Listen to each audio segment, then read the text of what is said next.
कितनी लाख चीखों, कितने करोड़ विलापों चीत्कारों के बाद किसी आंख से टपकी एक बूंद को नाम मिला आंसू।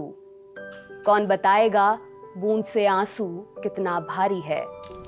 इस मार्मिक प्रश्नकर्ता का नाम है केदारनाथ सिंह। 1934 के आषाढ़ में बलिया में जन्मे हिंदी के शानदार कवि लेखक केदारनाथ सिंह, जिन्होंने आचार्य हजारी प्रसाद द्विवेदी के निर्देशन में अपना शोध ग्रंथ पूरा किया था। केदारनाथ सिंह पेशे से प्रोफेसर थे। 23 बरस तक जेएनयू से संबद्ध रहे। जमीन पक रही है, अकाल में सारस, किताबों समेत उनकी लिखी सैकड़ों सुंदर कविताओं की विरासत हमारे पास है। उनसे सीखा जा सकता है कि जिंदगी शाकालाका बूम बूम की पेंसिल सरीखी नहीं होती। 1960 में पहले काव्य संग्रह अभी बिल्कुल अभी के बाद उन्होंने 20 बरस का लंबा संयम और अंतराल बरता और तब दूसरा काव्य संकलन आया साल 1980 में। वे 2015 में अपना ध्येय पूर्ण कर चले गए, पर उन्हें पड़े बगैर शऊर के कुछ सफ़ों से हम संभवतः अपूर्ण रहें। नमस्कार, मेरा नाम दिव्यांशी सुमराव है। आप देख रहे हैं दी लल्लन टॉप का किताबों से जुड़ा नया कार्यक्रम किताबी बातें। हमारी इस अपूर्णता की गहराई की माप कुछ कम हो, सो प्रस्तुत है केदारनाथ सिंह से जुड़ा आज का यह अंक, जिसे हमने तैयार किया है वाणी प्रकाशन से प्रकाशित बात से बात केदारनाथ सिंह के साथ किताब से। इसका संकलन संपादन किया है संध्या सिंह, श्याम सुशील ने। संध्या एनसीईआरटी में प्रोफेसर हैं और श्याम सुशील स्वतंत्र लेखन करते हैं। 20 संवाद इस किताब में दर्ज हैं, जिनमें 1990 से 2015 के दरमियान अलग अलग वक्त पर अलग अलग पत्रिकाओं और अखबारों में केदारनाथ सिंह के साथ हुई बातचीत दर्ज की गई है। कविता पर कवि केदारनाथ सिंह मानते हैं कि कविता के पांव अतीत में होते हैं, आंखें भविष्य में। उनका मानना था कि सभी भाषाएं मिलकर आगे बढ़ें और सबका साथ में प्रचार हो। उनके मतानुसार भारत की सारी भाषाएं राष्ट्रभाषाएं हैं। हिंदी ही सिर्फ राष्ट्रभाषा है, ये मानना भी एक खंडित सत्य होगा। भाषा की बात हो रही है तो मातृभाषा पर उनकी यह अद्भुत रचना देखिए। जैसे चींटियां लौटती हैं बिलों में, कठफोड़वा लौटता है काठ के पास। वायुयान लौटते हैं एक के बाद एक, लाल आसमान में डैने पसारे हुए हवाई अड्डे की ओर। ओ मेरी भाषा, मैं लौटता हूँ तुम में, जब चुप रहते रहते अकड़ जाती है मेरी जीभ, दुखने लगती है मेरी आत्मा। कविता और साहित्य की दुर्गति पर वे कहने से नहीं चूकते कि कविता कभी भी बिल्कुल जनसाधारण की चीज नहीं रही। निराला पंथ के समय कविताएं रस और आनंद का जरिया थीं। अब कई ऐसे माध्यम हैं जिनमें लोग बिना अधिक बौद्धिक कसरत किए रस ले सकते हैं। ऐसे में लोग कविता और साहित्य से दूर तो हो ही रहे हैं। साल 2013 में उन्हें ज्ञानपीठ पुरस्कार मिला। ज्ञानपीठ पुरस्कार को देश का सर्वोच्च साहित्य पुरस्कार माना जाता है। एक बार की पत्रकार ने उनसे पूछा कि आपको लगता है कि आपको यह सम्मान मिलने में देरी हुई? केदारनाथ सिंह बोले कि हिंदी साहित्य में अक्सर सम्मान देर से ही मिलते हैं। हालांकि यह प्रथा बदलनी चाहिए, पर वे कहने से नहीं चूकते कि हिंदी ही नहीं, सर्व भाषाओं में सर्वमान्य पुरस्कार भी कवि का मूल्यांकन नहीं है। कोई भी पुरस्कार कवि का मूल्यांकन नहीं कर पाता। अपनी पसंदीदा पुस्तक पर केदारनाथ सिंह दीवाने गालिब को तरजीह देते हैं। प्रिय कवियों पर वे सूर्यकांत त्रिपाठी निराला और शमशेर बहादुर सिंह को चुनते हैं। समकालीन प्रिय कवियों में वे विनोद कुमार शुक्ल पर स्नेह रखते थे। जहन की अलगनी पर अटकी पंक्तियों के रचयिताओं में केदारनाथ सिंह को गालिब, तुलसीदास और कबीर से बेहद सामिप्य था। यहाँ से देखो उनकी प्रिय कविता थी। केदार जी अपने लिखे में खूब काट छाट करते थे।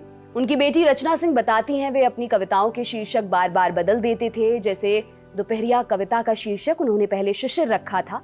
मिथक कविता का शीर्षक पहले बटन भर सवाल था। तो संभव है कि जानवर कविता कहीं यहाँ से देखो शीर्षक से छपी हो। कविता का मजमून सुनिए।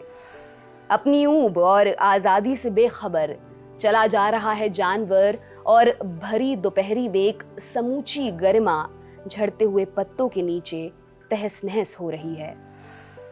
केदारनाथ सिंह ने 84 बरस की भरी पूरी जिंदगी जी। वे अपने काम और जिंदगी से हमारे लिए कई सीखे छोड़ गए हैं। अब इस सवाल के जवाब की बानगी ही ले लीजिए। केदारनाथ सिंह से कवि पंकज चतुर्वेदी ने पूछा कि क्रोध या करुणा में किसी एक को चुनने की मजबूरी हो तो आप किस ओर जाएंगे? उत्तर आया, मध्यम मार्ग। बात आगे बढ़ाते हुए उन्होंने जोड़ा, इस मानी में मैं बुद्धवादी हूँ।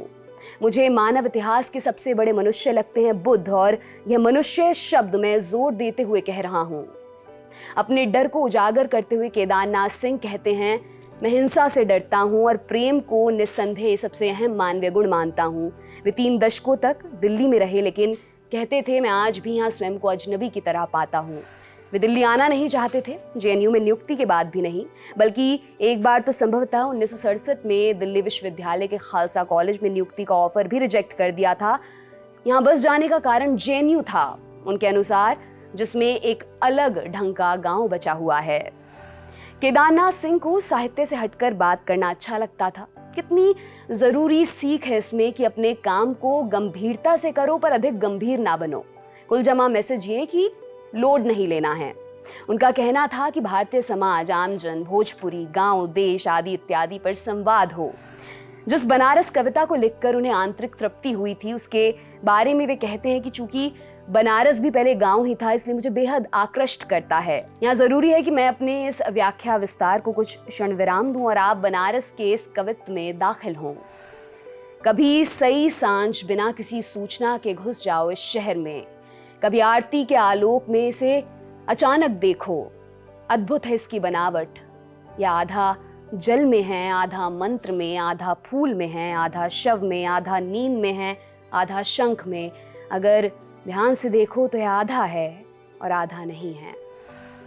बातचीत को कैसे बेहतर किया जाए, इस पर केदारनाथ सिंह का मानना था कि सारी बातचीत अपने आप में कहीं ना कहीं सबसे अच्छी तब हो जाती है जब अचानक कोई नई बात सूझ जाती है, कोई ऐसा प्रश्न पूछे जिसमें क्रिएटिव सुख मिले, तब मजा आता है। 81 बरस की उम्र में भी वे अपनी माँ या से हुई बातों के सिरे पकड़े हुए चल रहे थे। सबक ये कि अपनी बुनियाद, अपनी जमीन को याद रखिए। अब बाबा नागार्जुन से जुड़ा मुस्कुराहट भरा एक किस्सा सुनिए। सर्दियों में एक दिन सत्य की तरह बाबा केदारनाथ सिंह के घर प्रकट हुए। अब इंदिरा गांधी से मुखालफत करने वाले शख्स से औपचारिकता की उम्मीद ही बेईमानी है। वे अचानक आए और बोले कि मैं रहूंगा और कई दिन रहूंगा। वे रहे भी। एक दोपहरी की बात है, केदारनाथ सिंह पढ़ाकर लौटे तो देखते हैं कि बाबा और उनके पिताजी यहाँ धूप में बैठे हुए थे बाहर। उनके पिताजी उम्र के लिहाज से बाबा से 4-5 बरस बड़े थे। अब दोनों जन बहुत गहन वार्तालाप में लीन हैं और खास बात यह कि दोनों को सुनाई नहीं पड़ता है। पिताजी कठिनाई से सुनते हैं और बहुत जोर से चिल्लाइए तब जाकर बाबा सुनते हैं, लेकिन बातचीत तो चल रही है। अब केदारनाथ सिंह को बड़ा आश्चर्य हुआ। उन्होंने बाबा की ओर देखा। नागार्जुन भाप गए। तेज आदमी थे, जोर से बोले, देखो 2 घंटे से बातचीत हो रही है, कोई किसी को नहीं सुन रहा है, लेकिन आनंद बहुत आया। आपको इस आनंद की सप्लाई बाबा के लिखे से मिले, इसलिए एक जानकारी और। केदारनाथ सिंह को सबसे ज्यादा प्रिय थी नागार्जुन की लिखी मंत्र कविता। केदारनाथ सिंह कहते हैं कि उनकी पूरी काव्य शक्ति इस कविता में मौजूद है। कविता की बात आई तो इस साहित्य सुख से आप क्यों कर वंचित रहें। ओ हम चबाएंगे तिलक और गांधी की टांग, ओ बूढ़े की आंख, छोकरी का काजल, ओ तुलसी दल, बिल्व पत्र, चंदन, रोली, अक्षत, गंगा जल, ओ शेर के दांत, भालू के नाखून, मरकट का फोता, ओ हमेशा हमेशा हमेशा राज करेगा मेरा पोता। अपने रचना संसार पर केदारनाथ कहते हैं कि जब मैं कवि होता हूं तो मैं प्रोफेसर नहीं होता। एकेडमिक दुनिया में रहते हुए रचनाकार बने रहना यह एक श्रम साध्य कार्य है। इस अंतर की लकीर को गाढ़ा करते हुए अंग्रेजी कवि टी.एस. एलियट पर उन्होंने एक सुंदर सूचना साझा की। उन्हें यूनिवर्सिटी की तरफ से पोइट्री चेयर का पद ऑफर किया गया था, लेकिन उन्होंने ये कहते हुए इनकार कर दिया कि वहाँ मुझे उन कवियों, रचनाकारों पर बात करनी पड़ेगी जिन्हें मैं पसंद नहीं करता, और जिस तरह का कोर्स स्ट्रक्चर होता है उसमें मुझसे बलात् किसी रचनाकार पर बात करने को कहा जाए, मैं इसे स्वीकार नहीं कर पाऊंगा। पानी पर केदारनाथ सिंह की कई कविताएं मिलती हैं। जब उनसे इसका कारण पूछा गया तो उन्होंने कहा था, मैं बाढ़ वाले इलाके का रहने वाला हूँ। स्कूल जाने के लिए मुझे नदी में तैरकर जाना पड़ता था। वो पानी का विभत्स रूप भी और सौंदर्य से भरा हुआ रूप भी है। पानी में तो एक अद्भुत संगीत होता है, उसकी ध्वनि इस कविता में भी दिखाई देती है। जब सारा शहर सो जाए तो किवाड़ों पर कान लगा, धीरे धीरे सुनना, कहीं आसपास एक मादा घड़ियाल की करहा की तरह सुनाई देगी नदी।